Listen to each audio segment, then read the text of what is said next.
নমস্কাৰ সকলোকে পুনৰ এটি নতুন ভিডিঅ'ৰ মাজলৈ স্বাগতম জনাইছোঁ।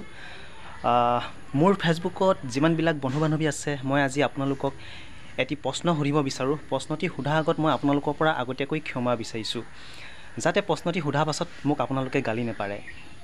এনেকুৱা নহয় যে মই আপোনালোকক কিবা নোহোৱা নোপোজা প্ৰশ্ন কৰিম, তথাপি মই আপোনালোকৰ পৰা ক্ষমা বিচাৰিছোঁ আগতীয়াকৈ। প্ৰশ্নটি যিটো সুধিব বিচাৰিছোঁ, যিটো প্ৰশ্ন সুধিব বিচাৰিছোঁ, এতিয়া প্ৰশ্নটি হ'ল, আপোনালোকৰ বাৰু কাৰোবাৰ এনেকুৱা কোনোবা আছেনে যাক আপুনি বহুত ভাল পায়, কিন্তু আপুনি ইয়াকো জানে যে আপুনি তেওঁক নিজৰ কৰি ল'ব কেতিয়াও নোৱাৰে, তাৰ পাছতো কিন্তু আপুনি তেওঁক পাহৰিব নোৱাৰে। যাৰ তেনেকুৱা আছে, মই আশা কৰিম আপোনালোকে কমেণ্ট বক্সত লিখি জনাব বুলি। আপোনালোকে ঠাই আৰু নাম উল্লেখ কৰিব নালাগে, লাজ নকৰিব, কমেণ্টত লিখক, জনাওক যে এনেকুৱা নহয় যে নোহোৱা নোপোজা কথা।